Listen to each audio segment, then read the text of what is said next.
Hi everyone, welcome to my art space today. As you can see right here, these came from my grandmother. So when I went to my dad's place and he was decluttering and he found this box, her sewing box. Let me show you her sewing box. This is what it looks like, and it was filled with goodies. And these are some of the things that I found in them. She had made these. She passed away a long time ago. And I was thinking it's about time I start a vintage journal, because look at the lace here. These laces are, I think, antique. I don't know how many years. And look at this thread here. I don't know how long ago that was. And I even found something that she made for me as a child. And how do I know that? It's because there's the letter C here for Cheryl. I don't know how to incorporate this in my junk journal. If you have any ideas, I'd be interested to know, because it is quite precious. I could iron it and put it in, but I generally work with smaller journals. So yeah, if you have any ideas, please let me know, and let me show you some of the things I found here. I think this might be muslin or something, or it might be even cross-stitch stuff. And these yeah, maybe, I don't know, what do you call them, but certainly they're interesting, and I was thinking maybe I could incorporate this into my journal. I don't know how it will be with a vintage journal, because all of the colors. This, I remember her wearing a top with this fabric. I think how precious it is if I could actually create a journal just for, in terms of making it a memory. Anyway, I thought for the front cover, because it's vintage, I found my Pitman's book. I was going to, so that's my Pitman's paper, which I got from the op shop, and I think I might use that as my cover and use a bit of serviette here, which I'm going to attach to that, and just build my journal. I'm not going to make it a big one, maybe 5 pages, which means that it will probably be a total of 10 pages altogether. So I'm just going to start with that. So you might be just new here to my channel and you might not know how to build a journal. Let me show you quickly how to build a journal. So I've got 5 pages of this paper, and all I've done is folded that into 2 because I like that size for this particular journal. So it depends on the size that you want, and all you need to do is to thread your needle. And I've used my grandmother's thread here. I was thinking that it might be nice to use this, and I'm just going to just roughly here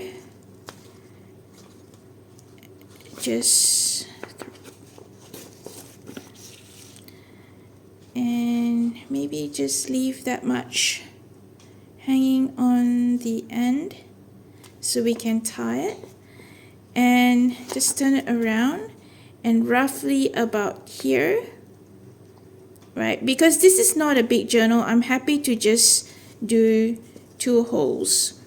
But if you want it, like if you have a really huge journal and there's lots and lots of things in it, you may want to have it with, you may want to have 3 holes rather than 2. So I might just cut this first. And all you need to do now, and just tie a knot. Alright, so that's how it looks like. Alright, now we're going to do the cover, and I'm going to use this, as I said, and I'm going to put it at the front.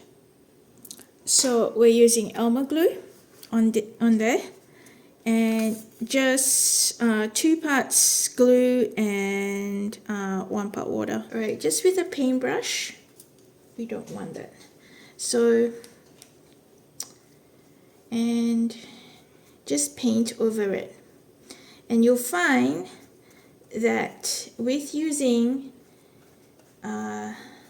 serviettes, as you can see, the writing underneath comes up, and you can actually see that now, and it's like translucent, which is a very nice effect that you get. So because I had part of the serviette going to the back of this page, I just opened it up so that it was just easier to keep going with the glue. Now this has to dry before we keep going with the inside cover. I don't know if I'll add anything else here, but we'll come back to that later. Alright, that's dry now. I actually used the hairdryer to dry it, so that was much quicker, and that's how the back looks like. I don't mind that it's crinkled because we want the weathered look, and if you want to know exactly how to use serviettes, I've got a link in the description, because I don't want to go through the entire thing. I keep on forgetting that there might be new viewers here, but if you are new, feel free to check out my more comprehensive way of using serviettes. In the meantime, I was looking at my lace, and can you see this one here? I don't even have to coffee stain it because it actually looks weathered. Just like, that's why I decided to pick this this particular paper. I don't have to coffee dye it because it's already weathered and it's aging. And as you can see here, look at that, right? It's already pre-made for me. I'm going to go ahead and put this lace here, the one that's a bit grungy, just here. Alright, I found out one of these butterflies in my stash, and I decided to put that at the front.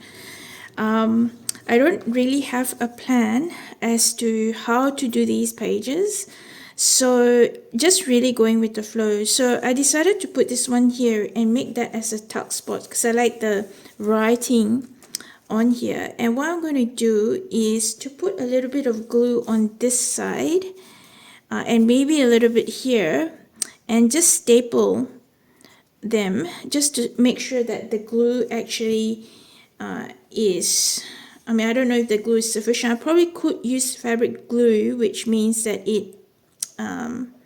it stays secure, but I'm just going to staple it as well, just to secure it, and it just means that it's not going to move anywhere, and it adds texture as well. So I'm just going to do that, and then we can actually stick things in there in as a tuck spot. So just there. I've run out of staplers. So I've secured this in, but I'm not sure what I'll put in there. But so I don't know if you remember, I have this embroidery book that looks like this. It's all falling apart. Again, it came from my dad's garage, and it's really amazing. It says the embroiderer's alphabet. Right, but because it was coming apart, I decided, well, it's junk journal worthy. And I didn't want to close this part here because, or cover it up. Can you see how this book, which is the Pitman's typewriter book, it gives those dates, first published in 1922.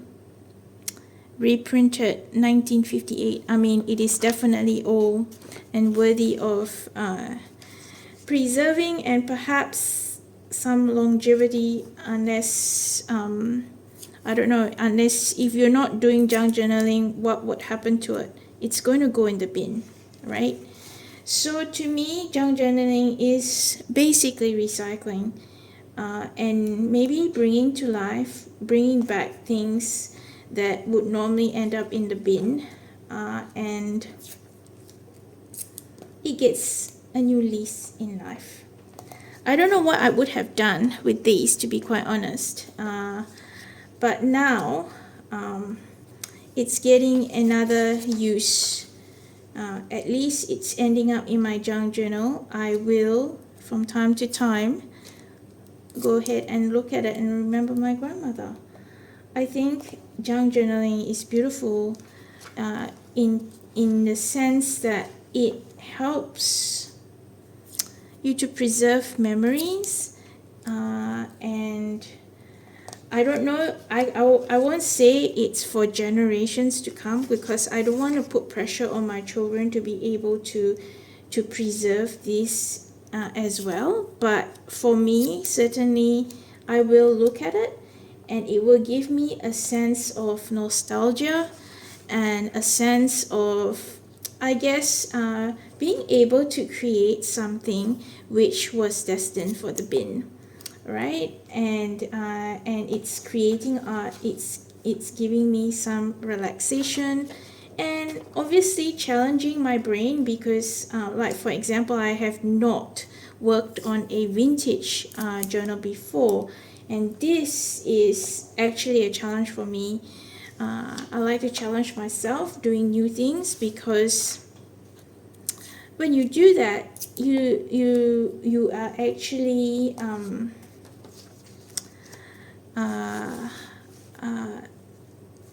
strengthening your creativity. That's what I was going to say. So I thought this would be nice to have like a flip that you can flip up and down. And I don't know if I showed you my butterfly, which I found. I don't know, here it's a bit plain, but we can come back to it. I never finished the page completely, because sometimes what happens is you forget what you have got in your stash, and then you come back to it, and that's fine. I'm quite happy to do that. So this is another one that I'm going to staple on here, and maybe, because I can't get to this end here, maybe I'm going to put some double-sided tape on the end here, and that should hold it in. But I was thinking what I could do is so I found these lace, and they can go like this, and I'm just going to put a little bit of glue on each one of them. So I decided to use fabric glue because they're not sticking with the Elmo glue. This is, it bonds better. So I'm just going to remove that and just put a little bit across here and down here. So I've dried the other one here. Now it's bonding much better. And for the next page, I decided to use this. So this is what my grandmother crocheted, and she actually left it unfinished. But with that, and I had to take it off and remove that, because that's going to be hard to incorporate with my work here. So what I decided to do is, I think I'm going to staple this so that I can put something in there, right? And I'm going to just glue that here, I think, just to so this is from my mother-in-law, and that was extra fabric that she had. So I have a few bits and pieces here too from my mother-in-law. I just love when they are trying to declutter and it becomes a gold mine for me. So yes, so using the stapler, I'm going to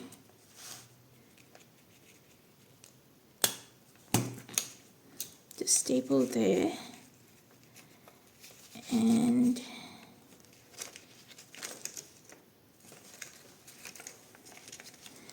let's turn this around.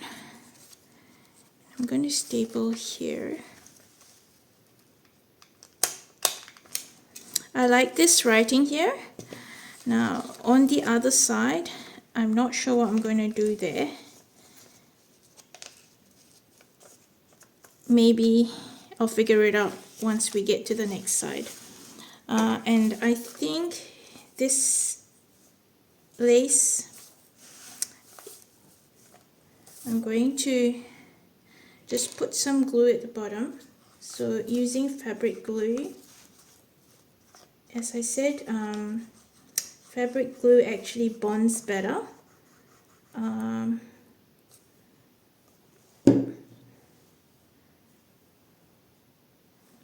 And we're just gonna do this.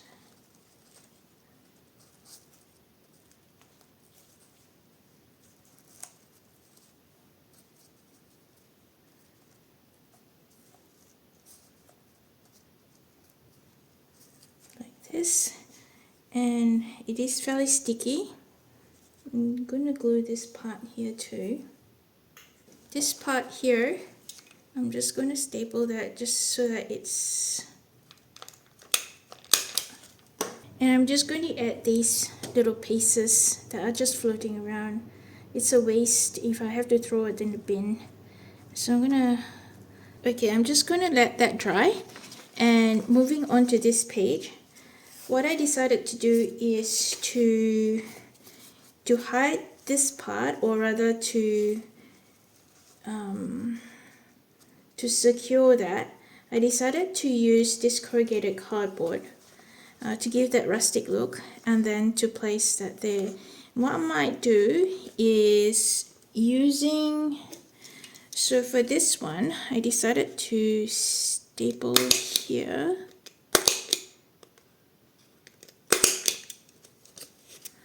And maybe here and here.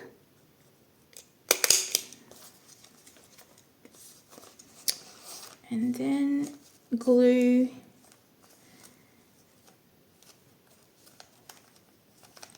that on. And this could even be a tuck spot for something.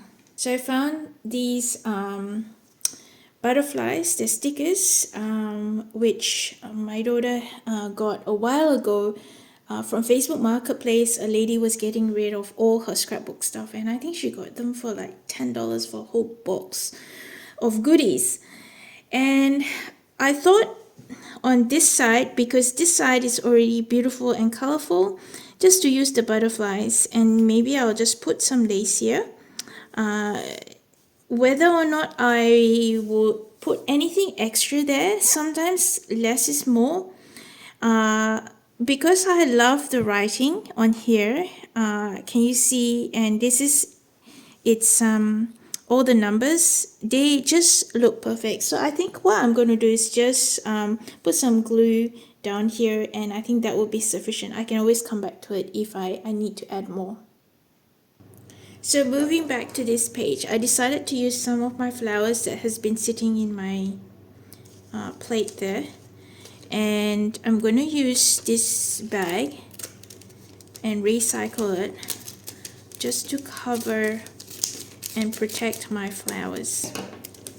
I'm gonna, yeah, probably cut this down a little bit more, and I'm gonna put that there. Okay, I've cut that to size.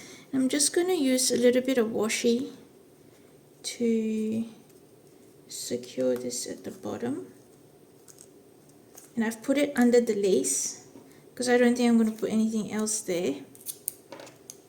And maybe here.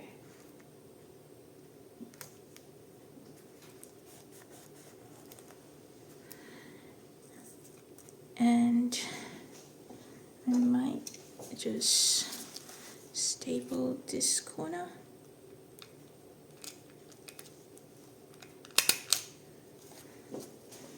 so that it will just sit there nicely like that, and just let that dry before I move on to the next page. So I don't know if you can see that. Yes, it's you can see the sheen, but if I don't put that there, it will destroy my flowers. So I'm happy with that. Alright, decided to put this other one here, and what I might do is, because the video is getting too long, is to keep going, and I'll show you a flip through at the end. How about that? Alright, so I'm done. This is this lace came from my mother-in-law. She unpicked a dress that belonged to her great aunt or something like that, and she just gave it to me. And you know what? I decided to use it as a tie because it matches that vintage green, and that's what I decided to do. Anyway, I'm so sorry I couldn't keep going with the process because it was just too long. Anyway, so decided to use my butterflies from that page because it just matches the page. Yeah, I think I don't need to add anything extra. It speaks for itself. Here, so they were those embroidery vintage book that I got, and just added some pressed flowers. And here I decided to put this. I mean, that looks amazing, isn't it? Like, it's vintage thread, so why not just leave that in there? It's not too bad, it's not too bulky, so I decided to just leave it in there. This, I decided to make these butterflies, so I'll show you what I did. I squash so I can flip them over like that, and then had a toothpick in the middle so that I can actually stick that there.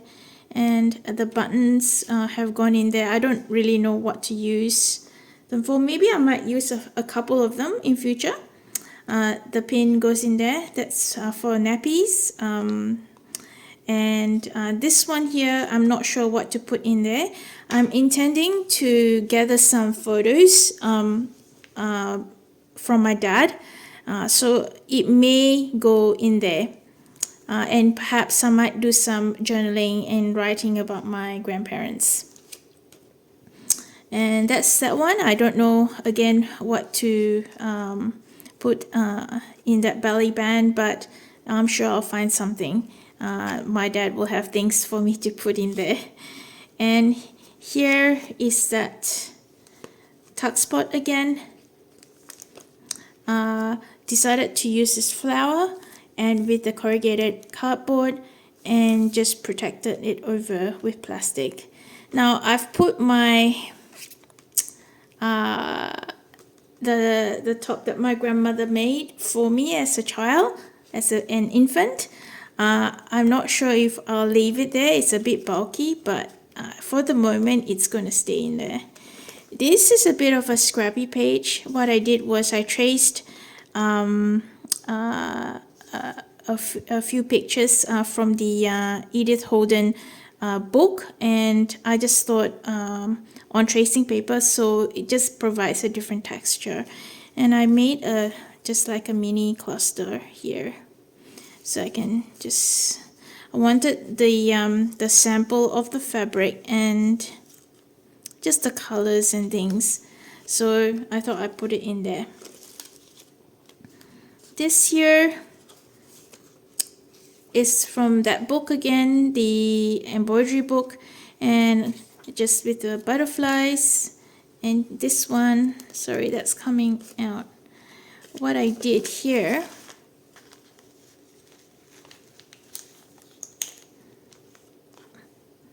is to just gather a few of the laces, and I wanted to keep them as samples, and I decided to just clip them on here.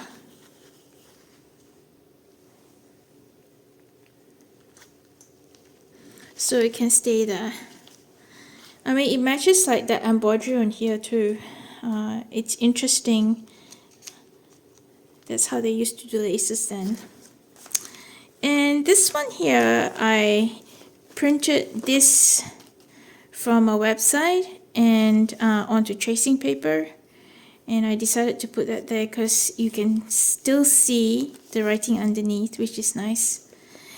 And this one here is another tuck spot. I'm just thinking that, again, I might put some stuff that my dad might give me in future. And this is the last page which I've reserved for photos, and we will see how it goes. And that is the end of my flip through. Hope you enjoyed that.